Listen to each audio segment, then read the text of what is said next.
같이 기도함으로 새벽기도 시작하겠습니다. 하나님 아버지 감사합니다. 오늘도 주님 앞에 나아가 말씀을 듣는 이 시간, 하나님 우리 마음 가운데 영적인 양식이 채워지고 세상 가운데 나아가 능히 감당할 수 있는 믿음의 사람이 되게 하는 하나님의 역사가 성령의 만지심이 있는 시간 되게 도와주옵소서. 살아계신 우리 주 예수 그리스도의 이름 받들어 기도합니다. 아멘. 오늘은 사도행전 10장 34절에서 48절입니다. 사도행전 10장 34절에서 48절까지의 말씀입니다. 베드로가 입을 열어 말하되 내가 참으로 하나님은 사람의 외모를 보지 아니하시고 각 나라 중 하나님을 경외하며 의를 행하는 사람은 다 받으시는 줄 깨달았도다. 만유의 주 되신 예수 그리스도로 말미암아 화평의 복음을 전하사 이스라엘 자손들에게 보내신 말씀 곧 요한이 그 세례를 반포한 후에 갈릴리에서 시작하여 온 유대에 두루 전파된 그것을 너희도 알거니와 하나님이 나사렛 예수에게 성령과 능력을 기름 붓듯 하셨음에 그가 두루 다니시며 선한 일을 행하시고 마귀에게 눌린 모든 사람을 고치셨으니 이는 하나님이 함께 하셨음이라. 우리는 유대인의 땅과 예루살렘에서 그가 행하신 모든 일의 증인이라. 그를 그들이 나무에 달아 죽였으나 하나님이 사흘 만에 다시 살리사 나타나시되 모든 백성에게 하신 것이 아니요 오직 미리 택하신 증인 곧 죽은 자 가운데서 부활하신 후 그를 모시고 음식을 먹은 우리에게 하신 것이라. 우리에게 명하사 백성에게 전도하되 하나님이 살아있는 자와 죽은 자의 재판장으로 정하신 자가 곧 이 사람인 것을 증언하게 하셨고 그에 대하여 모든 선지자도 증언하되 그를 믿는 사람들이 다 그의 이름을 힘입어 죄사함을 받는다 하였느니라. 베드로가 이 말을 할 때에 성령이 말씀드리는 모든 사람에게 내려오시니 베드로와 함께 온 할례 받은 신자들이 이방인들에게도 성령 부어 주심으로 말미암아 놀라니 이는 방언을 말하며 하나님 높임을 들음이러라. 이에 베드로가 이르되 이 사람들이 우리와 같이 성령을 받았으니 누가 능히 물로 세례 베품을 금하리요 하고 명하여 예수 그리스도의 이름으로 세례를 베풀라 하니라. 그들이 베드로에게 며칠 더 머물기를 청하니라. 아멘. 베드로는 고넬료가 본 환상의 이야기도 전해 듣고 또 그 사람의 결단을 보고 설교를 시작하죠. 설교의 내용은 유대인들에게 했던 내용과 비슷합니다. 하나님의 외모를 보지 아니하시고 각 나라 중 하나님을 경외하며 의를 행하는 사람은 다 받으신다라는 점만 다르게 말하고 있다라는 거죠. 그래서 37절부터 43절까지 보면 유대인들에게 했던 설교 내용과 그리 다르지 않습니다. 곧 요한이 그 세례를 반포한 후에 갈릴리에서 시작하여 온 유대에 두루 전파된 그것을 너희도 알거니와 하나님이 나사렛 예수에게 성령과 능력을 기름 붓듯 하셨음에 그가 두루 다니시며 선한 일을 행하시고 마귀에게 눌린 모든 사람을 고치셨으니 이는 하나님이 함께 하셨음이라. 바로 자신이 예수 그리스도와 함께 공생애를 같이 했던 이야기를 먼저 하죠. 그리고 십자가 부활의 이야기를 하고 부활하신 그분이 42절에 우리에게 명하사 백성에게 전도하되 하나님이 살아있는 자와 죽은 자의 재판장으로 정하신 자가 곧 이 사람인 것을 증언하게 하셨고 결국 영생과 부활이 있고 우리가 최후의 심판을 받게 되는 재판장으로서 예수님이 바로 이 땅에서 오셨다라는 거죠. 그리고 부활하셔서 우리가 나중에 재판장 앞에 서게 돼서 우리의 심판을 받게 된다. 그것은 선지자도 증언한 바다. 43절 그에 대하여 모든 선지자도 증언하되 그를 믿는 사람들이 다 그의 이름을 힘입어 죄사함을 받는다 하였느니라. 바로 예수 그리스도의 이름 아니고서는 바로 그 심판대에 있어서 당당히 하나님의 영생, 하나님의 자녀로 들어갈 수 있는 길이 없다라는 것을 분명하게 이야기하는 거죠. 그래서 이러한 모든 이야기들이 구약에 나와 있는 선지자들이 이미 예언한 바요. 그것을 예수님이 성취하신 것뿐이다.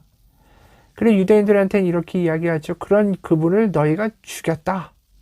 하지만 여기서는 이런 이야기를 하지 않죠. 유대인들 말고 이방인들이 바로 예수님의 십자가에 못 박는 주역들이 아니었기 때문이죠. 어찌됐든 간에 이런 설교를 하는 가운데 성령이 임합니다. 성령이 먼저 일어나고 나중에 세례를 주게 되죠. 우리가 사마리아인들에게는 어땠습니까? 빌립이 먼저 가서 세례를 주고 그 다음 베드로와 요한이 와서 성령 세례를 주는 일이 벌어졌죠. 근데 오늘은 그 순서가 바뀌어 있습니다. 성령이 먼저 일어나는 거예요. 왜냐하면 성령의 역사가 일어나서 이들을 내가 받았다라고 말씀하시지 않으면 베드로는 이들을 세례 줄 만한 그런 담대함이나 어떤 경계선을 뛰어넘어갈 수 있는 용기가 없었기 때문이죠. 44절에 베드로가 이 말을 할 때 성령이 말씀 듣는 모든 사람에게 내려오시니 베드로와 함께 온 할례 받은 신자들이 이방인들에게도 성령 부어주심으로 말미암아 놀라니 이는 방언을 말하며 하나님 높임을 들음이로라. 그러니까 자신들이 경험한 오순절 사건이 다시 한번 나타나는데 이것은 전혀 율법을 알지 못하는 이방인들에게 할례를 받지도 않은 자들에게 하나님의 성령 부으심이 똑같이 일어나기 때문에 사람들이 놀라게 된 거죠. 그리고 그것을 본 베드로는 그것을 보고 담대하게 용기를 얻어 세례를 베푸게 됩니다. 결국 세례를 베푼다는 건 다른 게 아니에요. 성령 세례는 눈에 보이지 않지만 물 세례를 통하여 이 교회의 한 멤버로 정식 형제 자매로 당신들이 받아들여졌다라는 예식을 행하는 것이 물 세례입니다.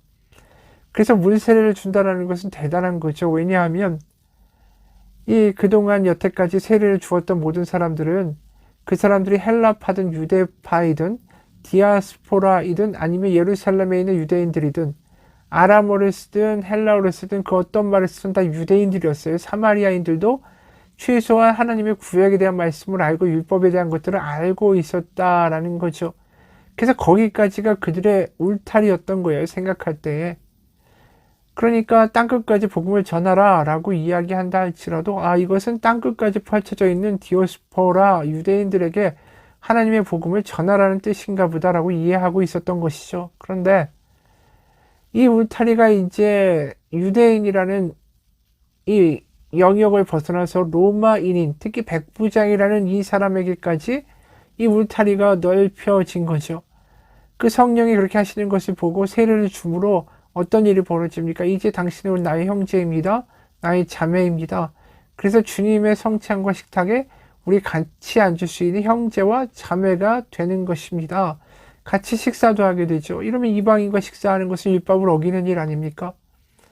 그러니까 사실은 이거 대단한 결단이 필요한 거예요. 구약에 있는 말씀이 한순간에 이 일을 통해서 흔들리게 되는데 이게 보수적인 예루살렘 교회에서 보았을 때는 굉장히 파격적인 일을 한 것이고 잘못하면 이게 이단처럼 이야기될 수 있는 소지가 있는 것이죠. 실제로 사도행전 15장 바로 거기서 심각한 문제가 터집니다. 왜냐하면 예루살렘 교회 신자들은 베드로를 비난하는 거죠. 율법을 깨부수고 어떻게 이방인과 함께 같이 식사를 하며 그들에게 세례를 줄 수가 있는가. 그러다 보니까 이 일을 통하여 베드로가 직접 이야기하는 거죠. 하나님의 성령이 임하셔서 내가 그것을 보고 그들에게 방언하는 그들에게 물 세례를 주고 하나님이 금하시지 않은 것을 어떻게 우리가 금하겠습니까? 내가 환상도 보았습니다. 이러면서 그들을 정식적인 멤버로 사도행전 15장 예루살렘 공의회에서 이야기를 하게 된다는 것입니다. 그러니까 하나님이 굳이 요바에 있는 베드로를 보내서 고넬료 집으로 가서 설교를 하고 물세례를 주게 하시는 것도 베드로가 이른바 수제자로서 그래도 사도들 가운데 굉장히 주도권이 있는 사람으로서 자신이 직접 그 일을 보고 경험했을 때에 바로 예루살렘 교회에 와서 이야기할 때 그 사람들이 그걸 듣고 설득을 받을 수 있는 소지가 있었기 때문이에요. 실제로 아마도 우리가 마태복음 16장에 이런 말씀이 나오죠. 마태복음 16장 18, 19절 또 내가 너에게 이르노니 너는 베드로라. 예수님이 베드로에게 공생의 기간에 하신 말씀이에요. 내가 이 반석 위에 내 교회를 세우리니 음부의 권세가 이기지 못하리라. 내가 천국 열쇠를 내게 주리니 네가 땅에서 무엇이든지 매면 하늘에서도 매일 것이요 네가 땅에서 무엇이든지 풀면 하늘에서도 풀리리라. 이 말씀도 오늘 본문하고 좀 관계가 있는 것 같아요. 왜냐하면 베드로가 바로 천국의 열쇠를 가지고 하나님의 나라에 들어갈 수 있는 그 역할을 할 수 있는 하나의 문지기의 역할을 하는 것처럼 오늘 이 이방인들을 드디어 예루살렘 교회에 받아들이고 또 교회 공동체의 형제자매로 받아들이고 그것을 또 공론화하는 예루살렘 공회에서 사도행전 15장에서 말하는 것을 보게 되면 바로 이 베드로가 마치 계속해서 관련이 되죠. 사마리아에서 이 빌립이 세례를 준 사람들에게 가서 성령 세례를 주므로 이들이 우리의 형제다라는 것을 입증하는 역할을 베드로가 했고 이번에 이방인을 또 문을 열어서 교회 안으로 들어오게 하는 역할도 베드로가 했고, 그러니까 이 닫혀있는 울타리의 문들을 계속 베드로가 열어가고 있다는 걸 우리가 보게 됩니다. 사실 오늘 본문을 보면서 이 말씀이 과연 우리에게 무슨 상관이 있을까? 우리가 이방인이니까 우리도 이 일을 통하여 결국 하나님의 그 성령 세례와 물 세례를 받고 그 구약에 나와 있는 공동체와 이스라엘과 우리가 같은 하나의 공동체가 되는 그러한 하나님의 큰 역사 가운데, 구원의 경륜 가운데 참여하게 되었다, 이렇게 바라볼 수도 있겠지만, 한편은 이렇게 또 오늘의 말씀 우리가 이해해 볼 수 있을 것 같아요. 그 당시 유대인 출신의 기독교인들에게는 율법이 가장 큰 문제였죠. 그 율법을 어기면서 다른 사람들을 그 공동체에 받아들인다라는 것은 굉장히 어려운 일이었습니다. 우리에게는 그런 율법이 없죠. 이방인과 유대인의 구별도 없습니다. 하지만 우리가 나름 가지고 있는 뭐 하나의 경계선이 있고 울타리가 있죠. 그건 뭐냐면 유대인이 가지고 있는 교회에 대한 어떤 이상적인 모습, 그게 우리에게 똑같이 있다는 거예요. 무슨 얘기냐 하면 유대인들에게는 율법을 지키면서 그 율법의 구약에 나와 있는 선지자가 바로 그리스도인 것을 믿으면서 같이 주의 성찬과 또 식사를 같이 하는 식탁 공동체가 교회다라는 분명한 생각이 있었던 거죠. 그 생각을 흔들었던 게 고넬료가 그 공동체 안에 들어오는 일이었고 이방인이 들어오는 일 아니었습니까? 그럼 우리가 가지고 있는 교회라는 어떤 정해진 어떤 이상적인 모습이 우리에게도 있지 않겠는가라는 거예요. 유대인 출신의 기독교인들에게 있었던 것처럼 우리에게는 어떤 것이 교회라는 선입견이 있습니까? 교회는 이래야 한다라는 생각이 우리에게 무엇이죠?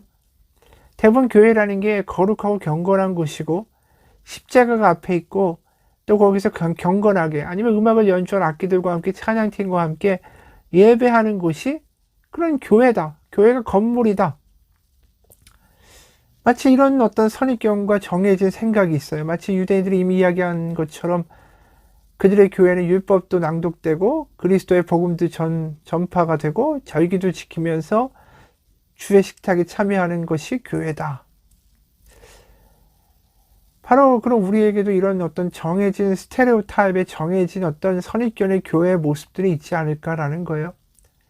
교회는 이래야 되는데 너희들이 와서 교회를 흔들었다. 아니 염색하고 찢어진 바지를 입고 어떻게 교회에 오느냐. 교회는 거룩한 곳이다. 교회에 이러면 안 된다. 교회는 이런 모습이 돼야 된다. 이런 주장들이 참 많았죠. 옛날에는 우리가 70년대, 80년대, 90년대만 봐도 교회에서 드럼을 친다라고 하면 그것은 굉장한 이단처럼 생각됐어요. 아니 신성한 교회에서 어떻게 드럼을 칩니까? 피아노와 오르간으로 반주해야죠. 그러니까 지금은 또 교회에 대한 생각이 달라졌잖아요. 드럼 다 있고 뭐 기타도 치고 여러 가지의 변화가 있었죠. 그런데도 여전히 우리는 교회는 이런 곳이다라는 말하지 않지만 은연중에 우리가 바라보는 어떤 교회라는 틀이 있습니다. 모습이 있어요. 하지만 하나님은 그 교회라는 우리의 이상적인 모습의 틀도 깨부수실 수 있는 분이다라는 거죠. 그러니까 교회는 교회라는 건물과 내가 생각하는 어떤 틀에 갇혀 있는 게 아니에요. 성령의 역사는 오늘도 보듯이 유대인들이 생각하는 유대인 기독교인들이 생각하는 교회의 모습에서 성령은 박차하고 나가셔서 하나님이 또 다른 교회의 모습을 만들어 가시잖아요. 송중기 목사님이 쓴 끝까지 가라는 책이 있어요. 이 목사님이, 송 목사님이 재정적으로 어려울 때 고시원에서 24시간 총무 아르바이트를 했습니다. 한국의 고시원은 이른바 학고방 아닙니까? 상자같이 생긴 방에 딸랑 침대와 책상 있고 아주 좁은 방이죠. 거기 사는 사람들이 대부분 집을 구하기에는 가난해서 거기 있고 아니면 공무원이나 고시 시험을 보기 위해서 이 학원을 다니기 위해서 노량진에 와서 사는 사람들이 이 고시원에 머무는 거죠. 근데 이 목사님의 간증이에요.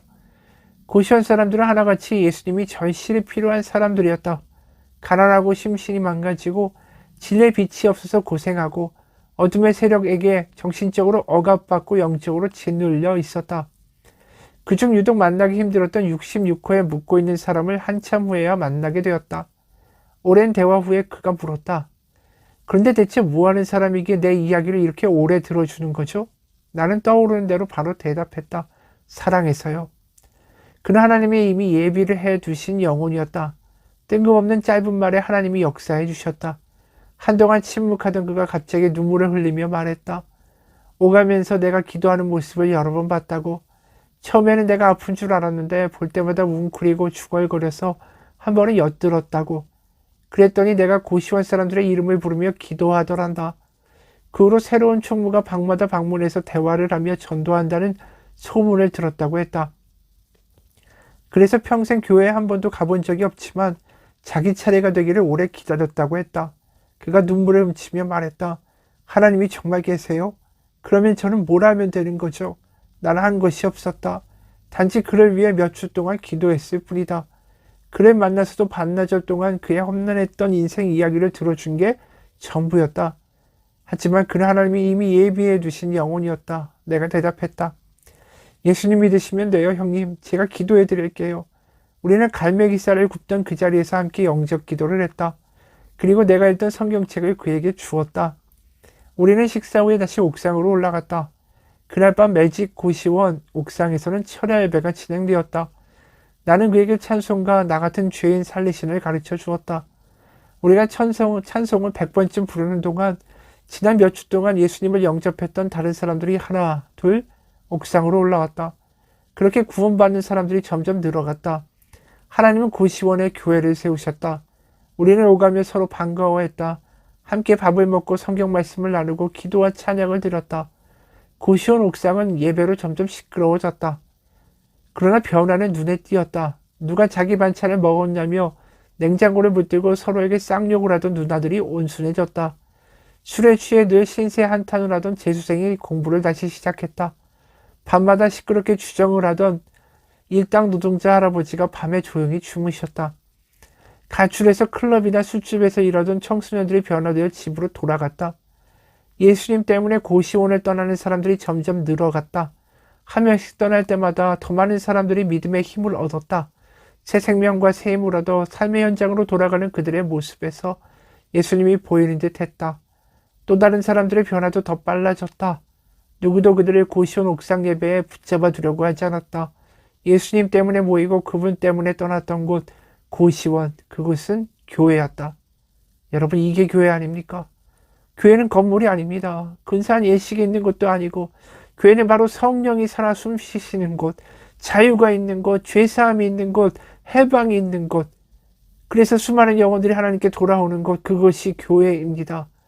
우리가 성령의 감동으로 예배하고 찬양하고 기도하고 감격하고 말씀을 들을 수 있다면 그것이 어디든 간에 교회가 될 수 있습니다.